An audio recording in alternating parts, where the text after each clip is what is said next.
Gente, eu vou trazer aqui o Lorival Santana também para a gente falar um pouco sobre esse assunto. Só fiquei pensando em você no final de semana quando vi a notícia, Lorival, porque é difícil entender a amplitude de uma figura como Alexander Dugin para a formatação do ideário de Putin, né, a respeito qual é a missão dele, dando aqui um termo ameno e tentando buscar algo mais valoroso do que a simples sanha de poder mesmo, né? Para fazer a Rússia grande de novo, digamos assim, né? Para usar numa expressão aí do trumpismo. Eu vou pedir para você tentar trazer para as pessoas quem é esse cara, Alexander Dugin, e o que é o assassinato da filha dele, da Daria Dugina, ele pode levar a uma escalada. Não é uma pessoa pouco influente, até onde a minha pesquisa alcança, mas eu quero te ouvir.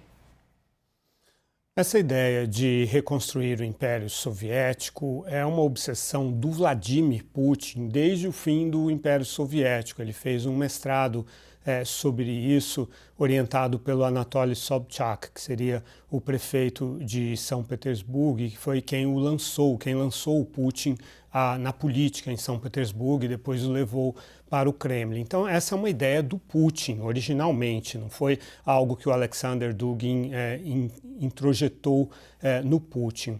O Alexander Dugin surge depois como alguém mais radical do que o Putin nessa questão, como alguém que tem um lustro intelectual, que tem um conhecimento de história e de filosofia russas, e ele então ajuda o Putin a construir essa intenção estratégica, a justificar essa intenção estratégica com referências intelectuais que falam ao imaginário russo.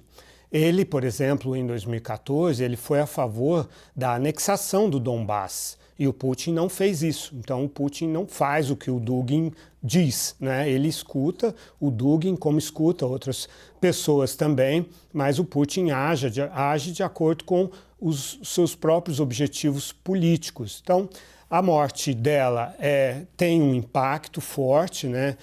O próprio Alexander Dugin, o pai, fez uma declaração fortíssima, né? Diz que nossos corações anseiam por mais do que apenas vingança ou retribuição. É muito pequeno, não é o estilo russo. Só precisamos da nossa vitória, com V maiúscula, que remete à vitória sobre os nazistas na Segunda Guerra Mundial. Isso sou eu que estou acrescentando, né? Ele diz, minha filha colocou sua vida de solteira no altar dessa vitória, no altar da Rússia. Então vença, por favor. Então é um discurso forte, né, e que o Putin reconheceu, mandou suas condolências à família e tal.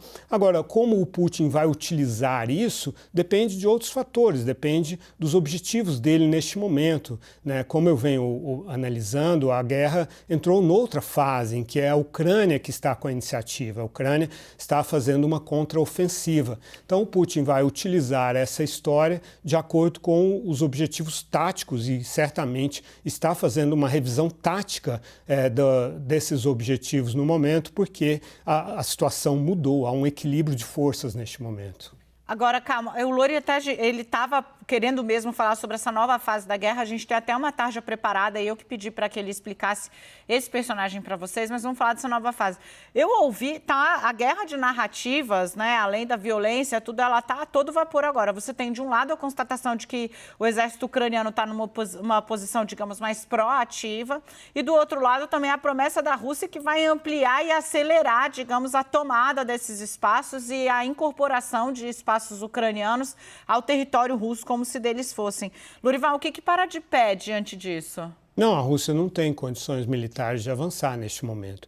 Não tem. A Rússia está no seu limite, tanto em termos de recursos humanos, de soldados, de militares, perdeu muitos, milhares e milhares de soldados, incluindo comandantes, e perdeu muita munição, muito armamento, muitos paióis foram destruídos e também bases militares russas bem longe da linha de contato, né? Mais de 200 quilômetros para dentro do território controlado pela Rússia, no caso da Crimeia, por exemplo.